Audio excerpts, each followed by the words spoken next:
जय श्री राम। शिवाजी नगर धर्म जागरण चैनल में आप लोगों का स्वागत है। इस चैनल में हम लोग शिवाजी नगर की अलग अलग धर्म जागरण गतिविधियों के बारे में बहुत सारी पोस्ट शेयर करते रहते हैं, लेकिन आज पहली बार हम एक साक्षात्कार एक बहुत ही बड़े महानुभवी का ले रहे हैं।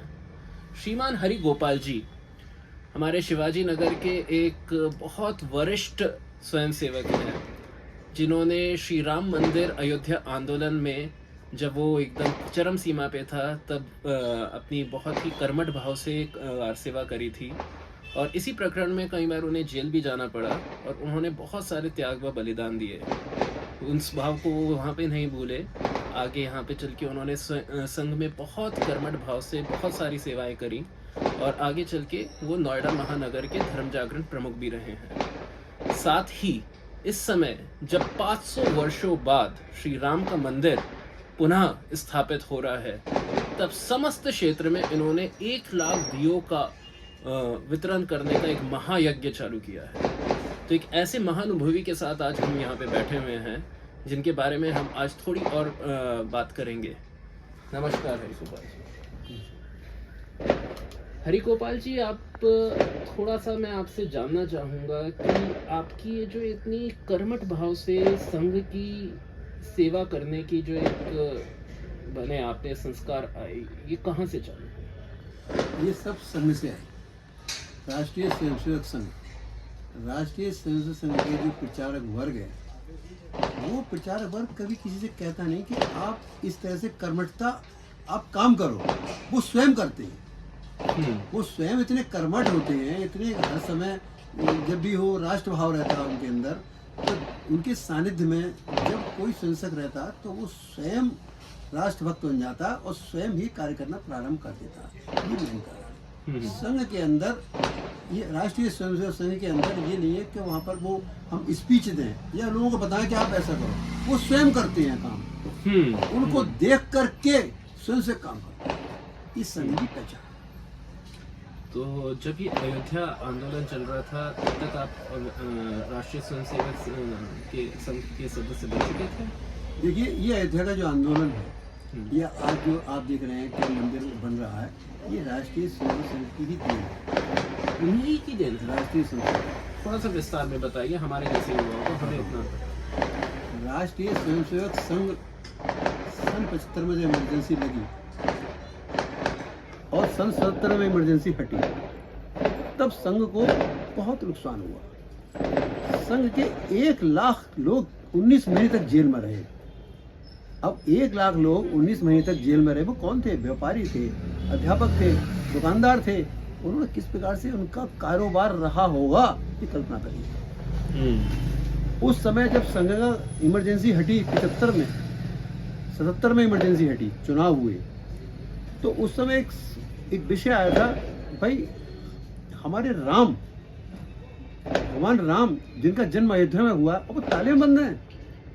उस समय स्थिति ये थी कि वो जो ढांचा था विवादित, बाबरी, जिसको बाबरी कहते हैं, वहां पर कोई मस्जिद नाम की चीज नहीं थी, कभी वहां पर नमाज नहीं पढ़ी गई। केवल इतना था कि उस एक भवन के अंदर, एक पुराने से भवन के अंदर भगवान राम लला मौजूद थे। एक पुजारी रोज ताला खोलकर जाता था, सफाई करता था, आरती करता था, फिर ताला बंद करके चला आता था। हमारी लड़ाई केवल सरकार से थी, हमारे किसी और धर्म से नहीं थी। तो जब ये था तो ये योजना बनी कि भाई ये ताला खुलना चाहिए, जो समाज उनके भगवान राम के दर्शन कर सके। तो उस समय हमने आंदोलन चलाया था कि राम जन्मभूमि का ताला खुलना चाहिए। तो उस समय नारा था, आगे बढ़ो, जोर से बोलो, जन्मभूमि का ताला खोलो। तो ये अभियान था। अब ये अभियान जब बना तो सबसे पहले सन 1982 में एक अयोध्या में राम जन्मभूमि मुक्ति यज्ञ हुआ। उसमें सारे देश से करीब 4-5 हजार भक्त वहां पर एकत्रित हुए। वहां पर हवन किया और हवन करने के बाद 10 दिन तक लगातार थोड़ा थोड़ा चलते हुए हम लखनऊ आए। प्रतिदिन 10 किलोमीटर 12 किलोमीटर चलते थे। उसके बाद फिर आकर लखनऊ आकर हमने ज्ञापन दिया तो ताला खोलो। हमने ये नहीं कहा कि जन्मभूमि हमारी मतलब दूसरे के पास है, मस्जिद तोड़ करके हम बना रहे हैं। ये सब बातें गलत है, ऐसा कुछ नहीं था। केवल ये था कि हमारे भगवान राम बंद है, वो ताला खोलना चाहिए। ठीक है सर। फिर उस समय जब हमने ज्ञापन दिया तो हमसे 30 दिन का समय मांगा कि 30 दिन के अंदर हम इसका निर्णय कर देंगे। तो हमने क्या किया, प्रत्येक जिला केंद्र पर 10 दिन बाद हमने 10 घंटे बजाए, 10 दिन हो गए, फिर 20 दिन हो गए, 20 घंटे बजाए, फिर 30 घंटे बजाए। और जब 30 घंटे बजाने के बाद ताले खुलने वाली बात सरकार के जो नहीं रहेंगी, सरकार को नहीं पता चल पाई कि हम कुछ की निर्णय स्थिति में पहुंच पाएंगे, तब एक आंदोलन हुआ जिस आंदोलन की जानकारी बहुत कम है। वो ये हुआ कि हम रात को 8:45 बजे से लेकर 9 बजे तक अपने घर की छत पर हम घंटे घड़ियाल बजाएंगे, अच्छा, थाली बजाएंगे, सब कुछ बजाएंगे।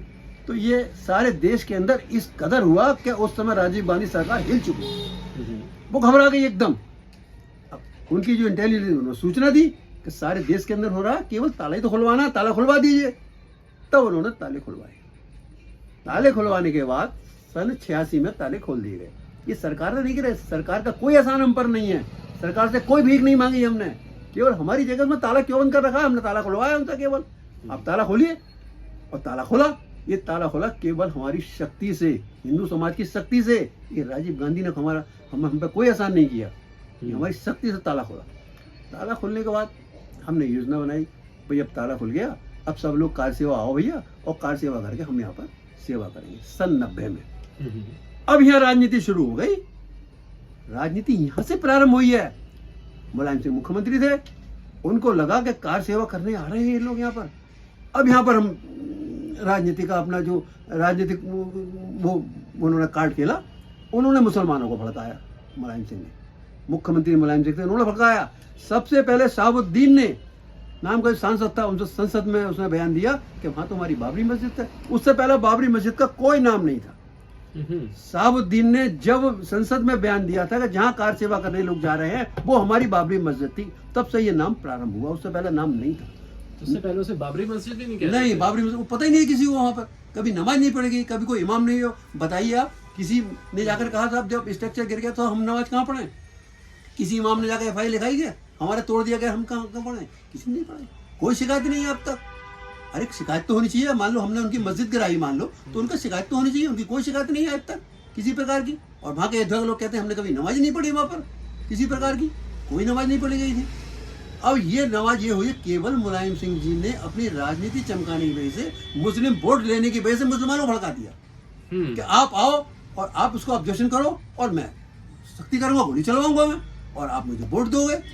तब उसके परिणाम से 90 में उन्होंने गोली चलाई मुलायम सिंह जी ने उस समय। तब तक कोई घटना किसी प्रकार की कोई नहीं थी। वहां का तो मुस्लिम तो कभी उनको कहते थे हमने कभी नमाज पढ़ी नहीं, यहाँ पर कभी भी कभी नमाज नहीं पढ़ेगी वहां पर।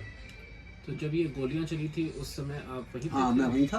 तो थोड़ा विस्तार में बता सकते हैं क्या हो रहा था देखो, वहाँ पे? उस समय स्थिति ये थी कि जहाँ पर ये स्थिति कि हम 1 लाख 2 लाख या 10 20 50 हजार आदमी आएगा, वहाँ पर 8 लाख आदमी पहुँच गया। 8 लाख आदमी वहाँ पहुँच गया वहाँ पर जा करके। और उस समय स्थिति इतनी हो गई थी, कुछ पता नहीं चल रहा था किस गली के अंदर कहाँ क्या हो रहा। बैठने को जगह नहीं मिली कहीं पर भी, सोने की तो बात छोड़ो। रात में हर जगह, हर घर में छतें भरी हुई थी, हर धर्मशाला, हर स्कूल। और खाने वालों का इस कदर था, खाने वालों के जो ठेले थे वो खाली हो गए, खरीदे गए, लूटा नहीं गया था। कोई भी ठेले वाला खाना किसी रेस्टोरेंट में, किसी होटल में पैसा दे करके खाया गया था। लेकिन जब गांव के लोगों ने देखा कि भाई इतने सारे लोग आ गए, कार सेवा के लिए आए हैं और इतनी भोजन कहाँ हो पाएगा, तो गांव के लोग अपने अपने गांव गए और वहां से बैल ठेला भर के पैकेट आए। अच्छा। और मैं समझता हूँ करीब कई 100 बैल ठेले भर के भोजन आ गया। और वो भोजन अगले दिन जब ये कार सेवा के लिए पहुंचे तो ऐसी उम्मीद नहीं थी कि वहाँ ये गोली चलाएंगे। गोली चलाने की आशा नहीं थी। इन्होंने सीधा संकेत दिया ऊपर से, हेलीकॉप्टर से। हेलीकॉप्टर में मुलायम सिंह थे, उन्होंने संकेत दिया उन्हें गोली चलाओ, और तब गोली चलाई उस समय। अब गोली चलनी शुरू हो गई सब तरफ। लेकिन सबसे जो गोली चली थी ये लोग कुछ ऐसा कुछ एग्रेसिव काम कर रहे थे, कुछ पथराव कर रहे थे, क्या कर रहे थे जिन लोगों पे गोली चली? उस समय ये लोग देखो, जब एक चीज हमारी है, जब दूसरा वर्ग को एबिशन नहीं कर रहा तो हम तो अपने हिसाब से उसको करेंगे। ये साफ सफाई कर करके उसमें इसमें गिराने का इरादा नहीं था उनका। साफ सफाई करके रामलला की मूर्ति हो यहाँ पर और उसकी पुताई उताई कुछ हो, इस सफाई ये कार सेवा जो होती है ना, कार सेवा टाइप करने पहुंचे वहाँ पर। इनका इरादा वहाँ पर ऐसा कुछ नहीं था। ये तो अरे भाई देखो, हमारा गुम्बद है, उस पर जाकर हम केसरी झंडा लगा रहे हैं, क्या गलत काम कर रहे हैं? जब एक चीज हमारी है, जब ताले खुल चुके, हमें मिल चुकी, तो हम झंडा लगा रहे हैं उसमें, तो उसमें कौन सा गलत काम किया हमने? कोई गलत काम नहीं किया, हम तो अपनी उसको कर रहे थे। लेकिन ये उसके बाद इन्होंने गोली चलाई केवल अपनी वोटों छाते को गोली चलाई इन्होंने। उसके बाद फिर गोली चली। अब गोली चलने के बाद मैं समझता हूँ, सरकार तो कहती है 50-60 लोग मारे गए, मैं समझता हूँ गोली चलने कई हजार लोग मारे, कई हजार लोग मारे। और सबसे ज्यादा मारा गया साधु, मारा गया साधु, ऐसा मारा गया। इन्होंने गोलियां चलाई और गोली चलाने के बाद कर्फ्यू लग गया। कर्फ्यू बाद इन्होंने जितनी लाशें थी, उन लाशों के पैरों में पत्थर बांधे, उनके पैरों में बोरे बांधे रेता भर भर के, और वो बांध करके सरियों में फेंक दिए। 1 महीने तक लाशें निकली यहाँ पर। अब भी किसी के परिवार के व्यक्ति मारा गया, वो तो बता देगा भाई हमारे परिवार व्यक्ति मारा। साधु संत समाज को मारा गया, उसको कौन है बताने वाला? ऐसे करीब कई हजार लोगों को उन्होंने वहां पर गोलियों से मारा, और उसके बाद फिर भागना शुरू कर दिया, भागो जाओ जहाँ जहाँ। लेकिन उसके बाद भी हमारे जो हिंदू समाज था, जो बजरंग दल के लोग थे, वो नारा लगा के आए, ऐसी स्थिति, भयानक स्थिति में कि रामलला हम आएंगे और मंदिर वहीं बनाएंगे। वो मतलब वो लोग घबराए नहीं बिल्कुल भी, बल्कि दीवारों पर लिखा, भाग रहे थे कि रामलला हम आएंगे और मंदिर वहीं बनाएंगे। मंदिर तो यहीं बनेगा, मंदिर क्यों नहीं बनेगा? मंदिर हमारा तो क्यों नहीं बनेगा मंदिर? अच्छा, यही हुआ जब स्ट्रक्चर ढांचा गिरा। ढांचा गिरेगी साहब, वो जो कहानी है वो बड़ी मार। देखिए हुआ क्या कि इरादा गिराने का तो नहीं था। जो ढांचा गिरा, अच्छा ही हुआ, गिर गया तो मंदिर बन गया, नहीं गिरता तो नहीं मिलता। गिराने का इरादा नहीं था किसी का भी। हम लोग वहाँ पर कार सेवा करने गए थे, गिराने के लिए नहीं गए थे। लेकिन 6 दिसंबर का जो घटना घटी थी, उस दिन 5 दिसंबर की रात को जितने भी कार सेवक थे, कोई रात भर नहीं सोया। हर जगह जगह भजन कीर्तन हो रहा था, और एक ही नारा था, क्या? बालू मिट्टी नहीं धोएंगे, ढांचा गिरा के जाएंगे। बालू मिट्टी नहीं धोएंगे, ढांचा गिरा के जाएंगे। ये साधुओं की हत्या से पहले की बात है?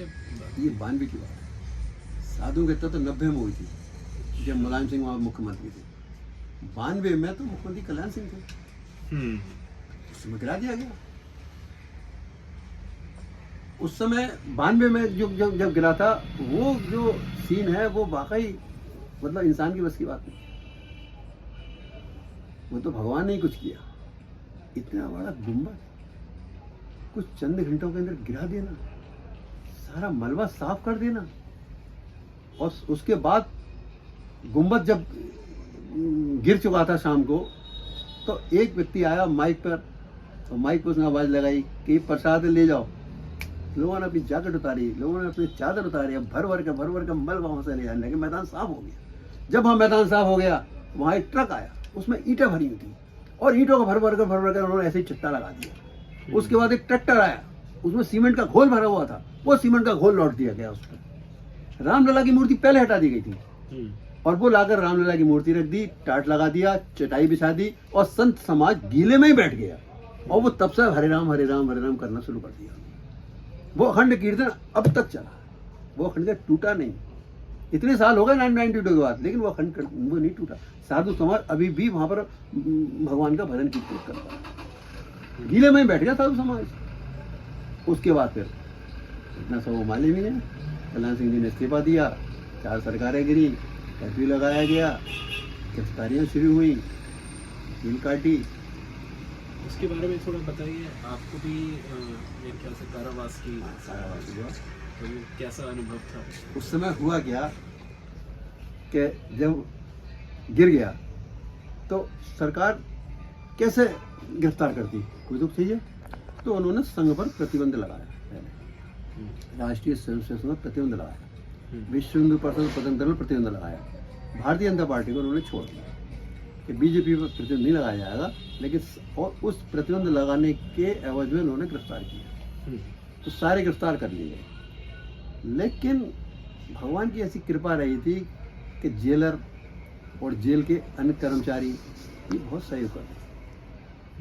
जब हम जेल के अंदर गए तो हमें कैदियों वाली जेल में नहीं रखा गया था। अच्छा। ना, हमारे लिए अलग व्यवस्था थी, अलग हमारी बैरक थी। 10 नंबर मुरादाबाद के अंदर मैं मुरादाबाद जेल में रहा था, वहाँ पर एक 10 नंबर है, 10 नंबर की। आपको अयोध्या से मुरादाबाद ले गए? नहीं, मैं मुरादाबाद का निवासी हूँ। अच्छा अच्छा अच्छा तो वापस आ गए, जो लौट के आ गए, घर आ गए वापस। गिरफ्तारी तो 3-4 दिन बाद हुई, अच्छा अच्छा। लौट के आ गए, एकदम गिरफ्तार नहीं किया उन्होंने। 3-4 दिन बाद सारी तैयारी करी गई, फिर दफ़ाएँ लगाई गई। कौन सी दफ़ा है?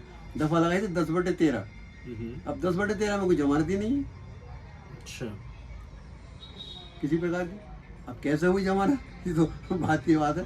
तो वहाँ पर जेल में तो हमें कोई परेशानी नहीं हुई, क्योंकि बाहर से मिलने वाले लोग, इतने मिलने वाले लोग जाते थे, इतना सामान आता था कि हम कैदियों को बांटते थे वहाँ पर जाकर के। हम खा नहीं सकते थे, इतना सामान आता था हमारे पास। बाहर के लोग मिलने, 500 आदमी रोज मिलने आता था प्रतिदिन। क्योंकि उस समय अगर आप कोई मिलने आता था हमसे, तो उसको पर्ची वर्ची बनाना, ये बनाने की जरूरत नहीं पड़ती थी। केवल जाइए, रजिस्टर में नाम लिखाइए, हाथ में मार लगाइए, अंदर जाइए, लौट के वापस आइए। केवल ये सुविधा हमें, मतलब ये सुविधा सरकार की ओर से नहीं थी, जेल के लिए मिलता। ये जो अपने स्वयं सेवकों का भाव था, ये था। तो इसी स्वयं सेवकों की यात्रा में आप आगे चल के नोएडा महानगर के धर्म जागरण प्रमुख भी बने, और भी आपका बहुत प्रभुत्व रहा है इस पूरे क्षेत्र में। धर्म के सभी कार्यों में आप बहुत नियमित रूप से सुंदरकांड भी करते हैं, और आप हरिभजन भी करते हैं, मैं खुद उसका साक्षी हूँ। तो ये पूरी यात्रा तब से लेके यहाँ तक कैसे रही? ये धार्मिक थी। देखिए, मैंने संगीत में प्रभाकर किया हुआ डिग्री है, जो बीए के समकक्ष होती है म्यूजिक में। वैसे मैंने बीकॉम किया हुआ है, और इसमें संगीत में मैंने संगीत प्रभाकर किया हुआ है। अब ये संगीत जो मैंने सीखा, इसका क्या करूँ भैया? तो किसी कॉलेज में लेक्चरर में जाओ, या फिर अब तो उस संगीत का मैं कहीं किसी मंदिर में, किसी के परिवार में सुंदरकांड है, अखंड रामायण है, भजन कीर्तन है, वो करता हूँ। अब किस लिए करता हूँ? देखिए, सपोज आपको अपने घर में सुंदरकांड कराना है, तो आप क्या करोगे? 5,000 की मंडली, 3,000 का माइक, 2,000 का प्रसाद, 10,000 खर्च करेंगे, तो तब सुंदरकांड होगा जब 10,000 का आप खर्च करेंगे। अब कोई व्यक्ति 10,000 नहीं खर्च करना चाहे, फिर सुंदरकांड ही नहीं होगा उसके। तो मेरे पास सारी व्यवस्था है, हारमोनियम है, ढोलक है, माइक है, सुंदरकांड है, भगवान जी की मूर्ति है, और सब कुछ निःशुल्क, कोई शुल्क। केवल इसकी वजह से हर व्यक्ति का। ये क्या है जो आपको मोटिवेट करता है इतना समय देने के लिए? क्योंकि आपकी तो दुकान भी रही है, सब चीज़ें, ये तो सब कुछ छोड़ के फिर इतना समय देना इस प्रकार की सेवा के लिए, ये क्या भाव है? ये कहाँ से इतना आपने? सब RSS की देन। संघ में व्यक्ति एक बार जो घुस जाता है, संघ के अंदर जाने गेट है, बाहर निकलने गेट है। वो व्यक्ति राष्ट्र भाव से ऐसा हो जाता है। मैंने देखा है, मैंने संघ के प्रचारकों को देखा है। एक समय भोजन करते थे, एक समय भोजन और हर समय राष्ट्र के लिए लगे रहते थे।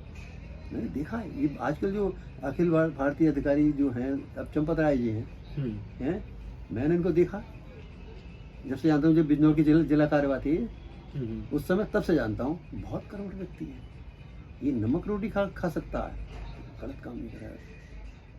मैं तब से जानता हूँ चंपत राय जी। अशोक जी सिंगल, उन्होंने तो कई गीत सिखाए हैं मुझे,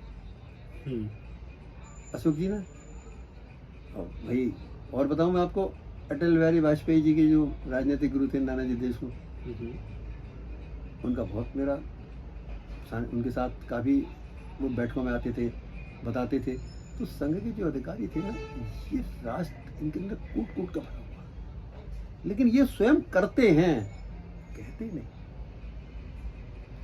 आपने इतनी बड़ी बड़ी हस्तियों का नाम लिया है जिनके साथ आपको सम्मुख होने का पूरा एक सुंदर अवसर मिला है। एक नॉर्मली हमारे मीडिया में जब भी संघ के लोगों के बारे में एक बात करी जाती है, तो उन्हें हिंदू पैट्रियार्की और हर चीज़ में पॉलिटिक्स के चक्कर में हर तरीके से मतलबीपना दिखाना, इस तरीके की एक इमेज उनके बारे में बनाई जाती है, ख़ास तौर पे जो हमारे वामपंथी मीडिया चैनल से उनके द्वारा। तो यहाँ पे आप क्या टिप्पणी देना चाहेंगे?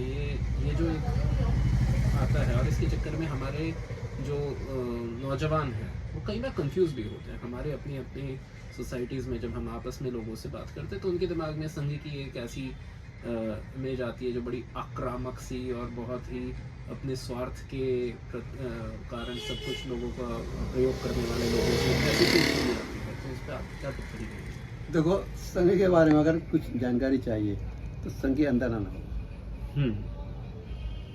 संघ के बाहर से आप संघ के बारे में संघ को नहीं जान पाए। जब तक आप संघ के अंदर जाएं, 2-4 बैठकों में जाएं, संघ के अंदर संघ की शाखा पर जाएं, संघीय अधिकारी से मिलें, तब आपको लगेगा ना संघ।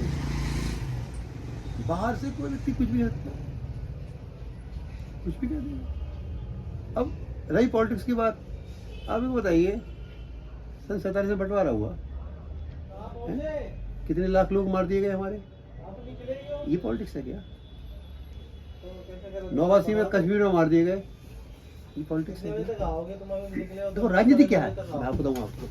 पॉलिटिक्स की बात आपने कही, राजनीति क्या है? राजनीति राज्य को चलाने के लिए एक नीति निर्धारण करना, ये राजनीति है। और हम राजनीति उसे कहते हैं जिससे हमें नुकसान हो रहा है, वो राजनीति है। मेरे वोट कट रहे हैं, तुम राजनीति कर रहे हो। राज्य को चलाने के लिए एक नीति निर्धारण करना, भाई इतना टैक्स लीजिए, हम देश चलाएंगे।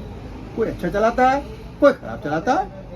उस पैसे से कोई ब्रिटेन से बगी बना कर अपना बर्थडे मनाता है, कोई हाथी बनाता है और कोई राफेल खरीदता है। तो अब हर एक का अपना अपना अलग अलग तरीका है। एक हमें 5 किलो हमें राफेल खरीदने, वो राफेल खरीदता है, उसे नहीं जरूरत है हाथी बनवाने की, कि मैं हाथी नहीं बनवाऊंगा। मैं अब देखिए, मुलायम सिंह जी का बर्थडे मनाया आजम खान ने, ब्रिटेन से बग्गी आई, कितना पैसा खर्च हुआ। और राम जन्मभूमि के अंदर पैसा खर्च हो रहा है, इसके लिए टिप्पणी हो रही है। कितना पैसा खर्च हुआ, पूरे रामपुर को उन्होंने इतना पैसा खर्च किया आजम खान ने उस समय। और हम राम जन्मभूमि मंदिर बना रहे हैं। लेकिन अभी वीडियो आया है, मैंने आज देखा है, उसमें वीडियो में कहा गया कि जितना पैसा राम जन्म इकट्ठा हुआ उसके ब्याज खर्च हुआ है।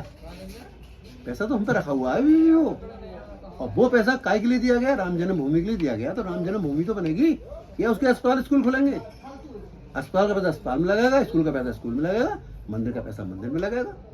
मंदिर का पैसा क्यों लगेगा? अच्छा, जो लोग कहते हैं, मैंने देखा वीडियो में कई बार, अस्पताल खोलने चाहिए, विकास होना चाहिए।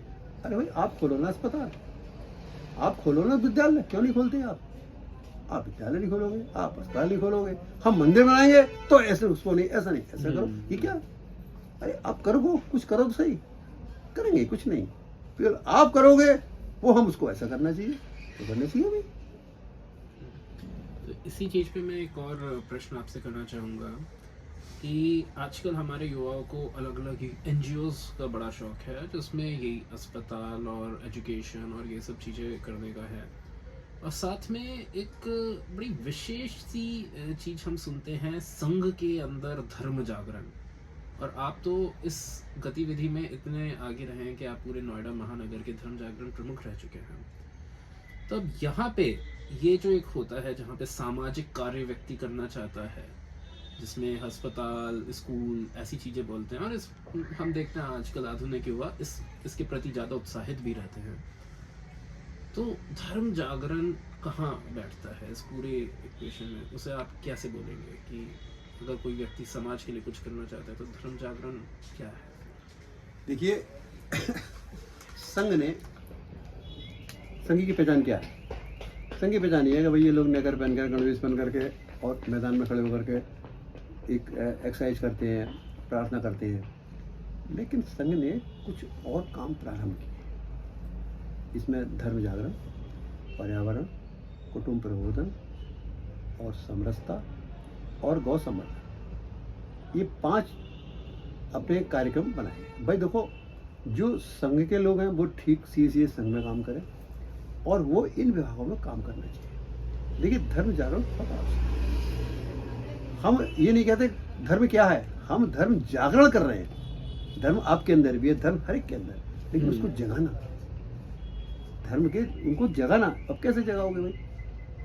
आपके पास क्या नहीं है धर्म के नाम पर? धर्म के नाम पर भारत देश के अंदर क्या नहीं है, लेकिन हम उसको कितना देखते हैं, धर्म को देखते कितना है। बस धर्म एक बार जग जाए अचार वाला तो इधर कोई देश नहीं दुकान बंद। देश जगेगा, अचार है आपके पास? है। धर्म जागरण बहुत आवश्यक है। ऐसे ही उनसे पूछो गौ संवर्धन। मिर्च चाहिए, क्या चाहिए? भाई गौ एक हमारी हरी लाल मिर्च चाहिए पिसी हुई। गौ संवर्धन है। अब गौ की बरवा अब आप मिर्च आज के जमाना देख रहे हो कहाँ है, बहुत कम है। अरे ये पीछे पीछे कह रही पिसी हुई समरसता चाहिए। समरसता होनी चाहिए। तो ये 5 युवा संघ के हमारे हैं कि हम इस दृष्टि से हम धीरे धीरे काम को आगे ओए, और धर्म बहुत आवश्यक है। धर्म जागरण करना, बस केवल जगाना है, कुछ नहीं करना। एक बार जगा दो धर्म जागरण, और धर्म जाग गया। इस समय श्री राम जन्मभूमि तीर्थ न्यास के लिए जो भी लोग संपर्क अभियान कर रहे हैं, कहीं ना कहीं ये माना जाता है कि वो सभी लोग धर्म जागरण का कार्य कर रहे हैं। ऐसा हम लोग कई बार अपने उच्च अधिकारियों से भी सुनते हैं। तो आपका क्या संदेश रहेगा कि जो उपबस्तियों के स्तर पे, बस्तियों के स्तर पे, समस्त भारतवर्ष में जो अलग अलग टोलियां बन रही हैं धर्म जागरण की, इन्हें क्या कार्य करना चाहिए? देखो एक बात तो बताऊँ आपको, हम जो योजना बनाते हैं भैया नहीं होगा तो वो योजना सारे देश में कैसे चल जाती है।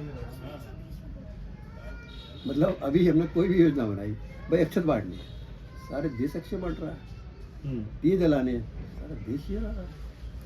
ये एक हमारा एक संगठन बना हुआ है। सबसे बड़ी बात संगठन को बनाना और फिर उस संगठन से काम करना। अब देखिए अक्षत जो है तो साधारण चीज नहीं है। देखिए हमारे यहाँ जो धार्मिक चीजें हैं उसमें अक्षत जो चावल है इसका बहुत महत्व है। देखो सुदामा जी की पत्नी ने भगवान कृष्ण के लिए चावल ही क्यों भेजी? कोई दूसरा अनाज भेज सकती थी, मीठा माखन वगैरह कुछ, भाई भगवान मक्खन करो, मक्खन ले जाओ, चावल भेजे। चावल निमंत्रण होता है। उसने सुदामा जी की पत्नी ने चावल दे करके भेजा कि ये भगवान को निमंत्रण दो, भगवान आइए, और भगवान आए, एक निमंत्रण होता है। तो वैसे ही हमारी अक्षत है, ये हर एक के निमंत्रण है। अब न जाओ, 6 महीने बाद जाओ, साल में जाओ, लेकिन अयोध्या आए, ये हमारा एक निमंत्रण है। तो ये चावल का जो अक्षत है इसको अक्षत हम बोलते हैं, और वो भी पूजित अयोध्या से चलकर हमारे घर तक आए। देखिए कैसे लोग उसकी पूजा कर रहे हैं, क्या अयोध्या से चलकर आ रहे हैं। सारा देश पवित्र हो गया। जो लोग अयोध्या जाएं न जाएं, जिसके घर में अक्षत पहुंच गए वही राम आ गए, उसके घर पवित्र हो गया। ये कुछ साधारण काम नहीं है, यही तो धर्म है। हम कुछ और चीज भी दे सकते थे, ब्रेड भी दे सकते थे और बहुत सारी चीज, लेकिन अक्षत क्यों नहीं? एक पवित्र चीज है, साधारण चीज नहीं। और ये क्योंकि जितने भी हमारे धार्मिक क्षेत्र हैं वहाँ से जब अक्षत आता है तो हमारी ये जिम्मेदारी बनती है कि हम वहाँ जाएं, ये निमंत्रण है वहाँ से आने का। तो वैसे ही हमने सारे देश का क्या और दुनिया का निमंत्रण दिया कि आप आइए। आप तो इस क्षेत्र में खाली अक्षत वितरण ही नहीं, आप तो एक बहुत ही बृहद दीपमालिका के लिए 1 लाख दियों का भी वितरण कर रहे हैं। इसके बारे में भी थोड़ा बताइए। देखो ये कहा जाता है कि जब भगवान राम अयोध्या से वापस आए, घर घर दिए जलाए। उस जमाने में लाइट तो थी नहीं, लड़ी लगा दो, मिठाई भी इतनी नहीं बनती होगी इस जमाने में। दिए जलाना ये हमारा इस बात का प्रमाण है कि भगवान आए, और घर घर दिए जलाओ। आज भी होता है भाई साहब, अगर ऐसा कुछ हो जाएगा तो मैं घी के दीपक जलाऊंगा, आज ऐसा हो जाएगा ये जलाऊंगा। ये दूसरी चीज़, इसका एक वैज्ञानिक है। वैज्ञानिक ये है कि जो ओजोन की परत है, ये जमी हुई है, जिसमें सुराख हो चुका है, ये परत हमें रोके हुए है। अगर ये ओजोन की परत खत्म हो जाए, सारी दुनिया में 100 फुट पानी हो जाएगा और दुनिया खत्म हो जाए। ये ओजोन की परत जो बनी है वो हमारे ऋषि मुनियों के हवन का यज्ञ जो होता है उससे बनी है ये। क्योंकि ये विज्ञान बताता है कि पृथ्वी की उत्पत्ति पहले हुई थी, उसमें केवल डायनासोर हुए थे, ओजोन की परत नहीं थी। पानी आया, पानी बढ़ा और वो पृथ्वी वो समाप्त हो गई, प्रलय आ गई उसको। अब हमारे ऋषि मुनि ने देखा कि ये प्रलय कैसे आएगी, त्रिकालदर्शी थे।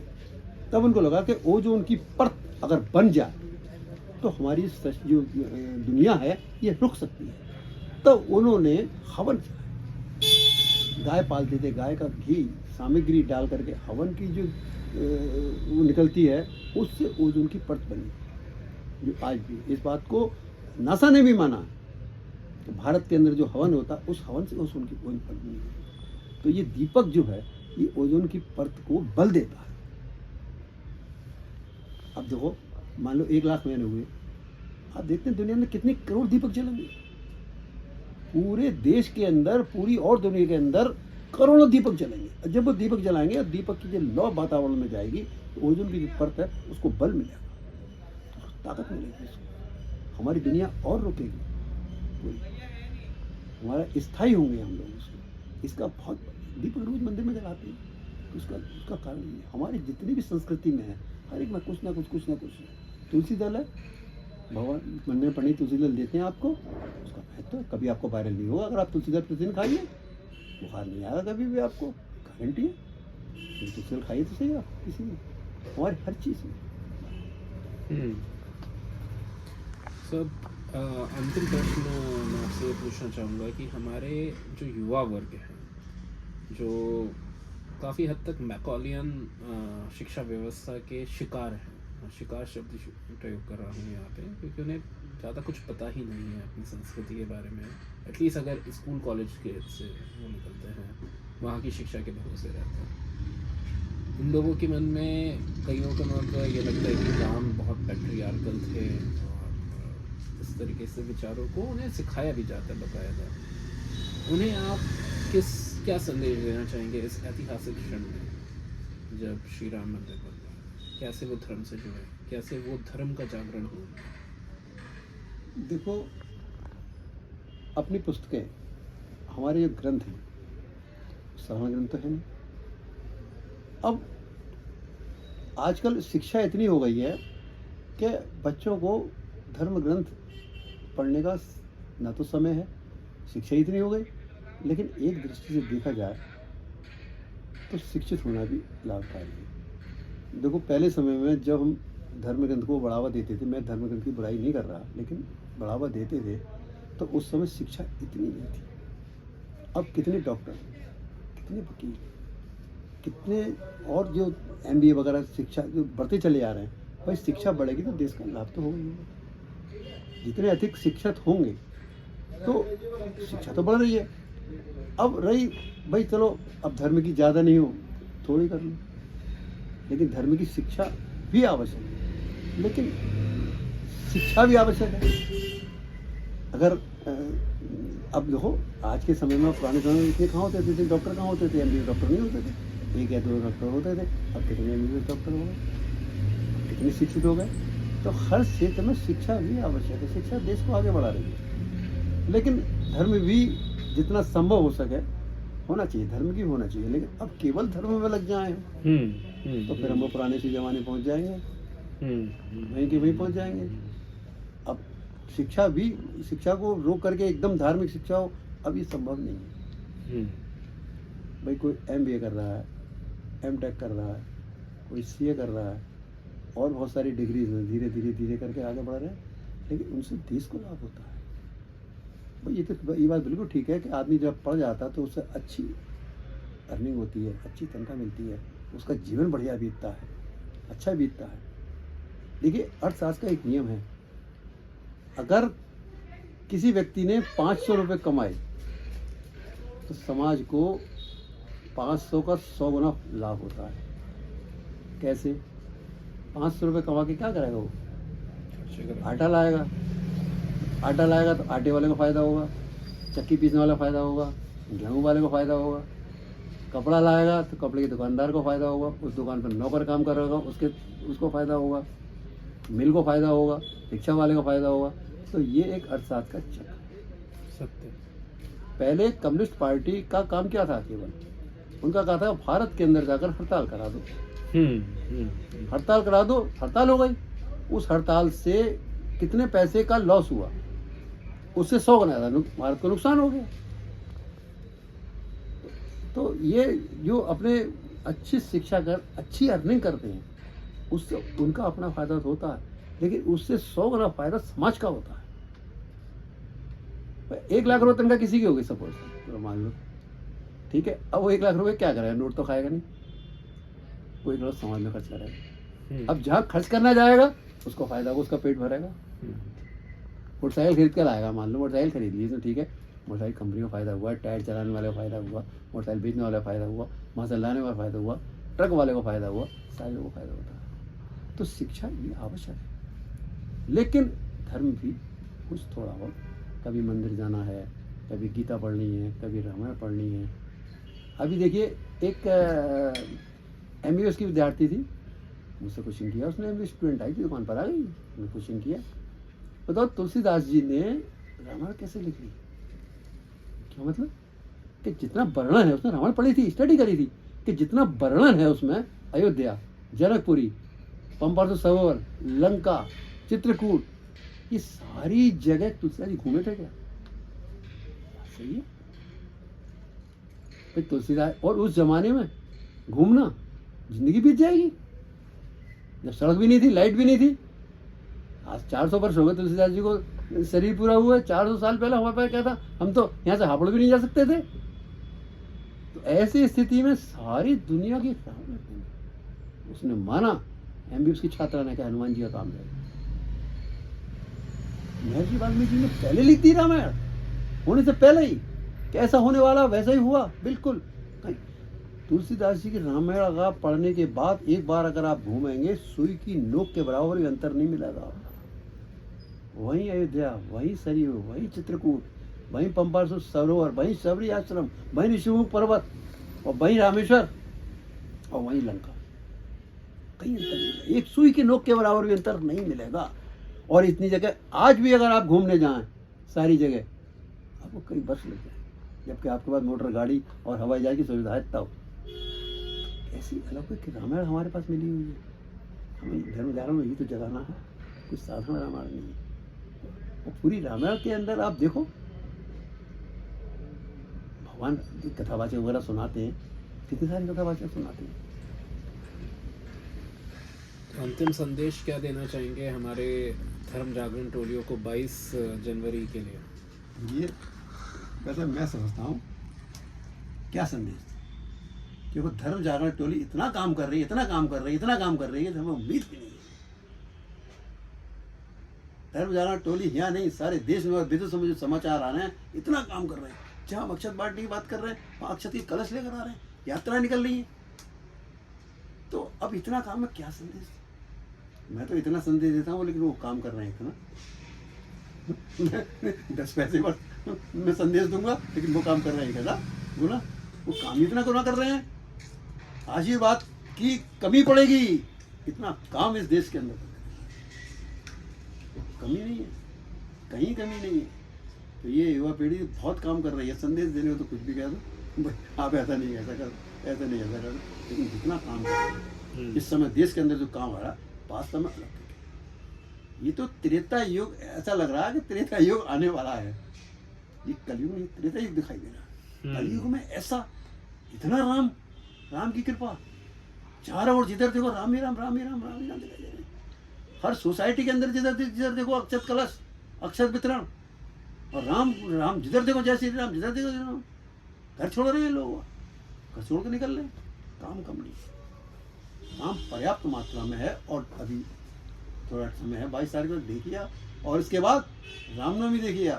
पहली रामनवमी होगी, पहला भगवान राम वचन होगा, इससे ज्यादा भयंकर और भी ज्यादा भयंकर। यानी ये एक संदेश हम देना चाहेंगे कि 22 जनवरी तो अभी है, उसके बाद रामनवमी बाकी है। बहुत बहुत धन्यवाद हरिगोपाल जी, हमारे साथ इतना समय देने के लिए। और आपके जैसे राम भक्तों का समय सानिध्य और मार्गदर्शन मिलता है, ये प्रभु की हम पे कृपा है। जय श्री राम।